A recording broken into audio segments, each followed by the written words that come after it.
Radhe Radhe friends, हमारे YouTube channel में आपका बहुत बहुत स्वागत है। बंधुओं, अब हम भीष्म पंचक कथा प्रारंभ करेंगे। एक समय राजा परीक्षित ने महात्मा व्यास जी से पूछा, हे भगवान, हमें कार्तिक मास की कथा आपने सुनाई और उससे भी एकादशी से लेकर पूर्णिमा तक इन 5 दिनों को भीष्म पंचक के नाम से क्यों कहा जाता है।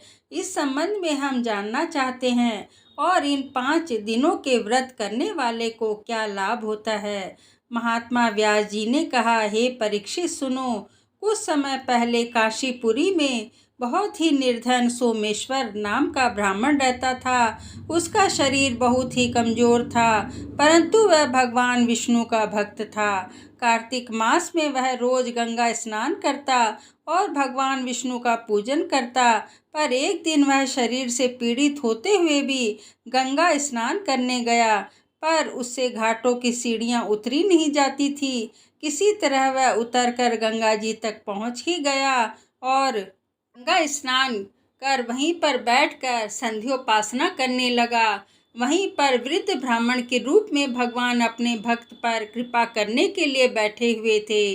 भगवान ने ब्राह्मण को बड़े कष्ट में देखकर पूछा, हे ब्राह्मण, तुम्हारी स्थिति तो स्नान करने की नहीं है, फिर भी तुम ऐसी अवस्था में भी स्नान करने के लिए आए हो, कहो क्या चाहते हो। ऐसे वचन सुनकर वृद्ध ब्राह्मण ने कहा, हे भगवान, मैं बहुत गरीब ब्राह्मण हूँ, इसी से लोगों में अपमानित हूँ और तकलीफ पाता हूँ। इसी कारण मैं हमेशा परेशान रहता हूँ। यदि आप कोई उपाय बता सकते हो तो मैं आपकी अपने ऊपर दया समझूंगा। ब्राह्मण के ऐसे वचन को सुनकर भगवान रूपी ब्राह्मण ने कहा, हे ब्राह्मण सुनो, यह कार्तिक का महीना चल रहा है। इसमें शुक्ल पक्ष की एकादशी से लेकर पूर्णिमा तक जो यह 5 दिन हैं, इनको भीष्म पंचक के नाम से पुकारा जाता है।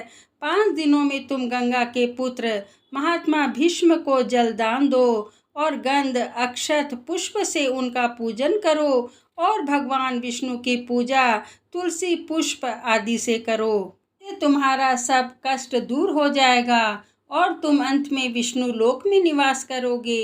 हे ब्राह्मण, महाभारत की लड़ाई में जब महात्मा भीष्म शरशय्या पर सोए हुए थे, उस वक्त अपने प्रिय अर्जुन को उन्होंने सब प्रकार का राजधर्म, व्यवहार, धर्म, ज्ञान, धर्म कहा था। उस समय अर्जुन के सखा कृष्ण वहीं पर थे।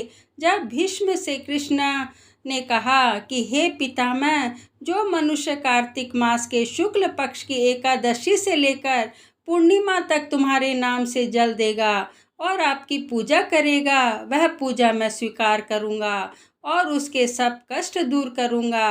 अतः हे ब्राह्मण, तू इस भीष्म पंचक में महात्मा भीष्म का पूजन कर, इसके करने से सब कष्ट दूर हो जाएंगे। उसके बाद ब्राह्मण ने भीष्म पंचक का व्रत किया और सब सुखों को प्राप्त करता हुआ अंत में विष्णु लोक में गया। इसलिए कार्तिक मास में महात्मा भीष्म का व्रत करना चाहिए।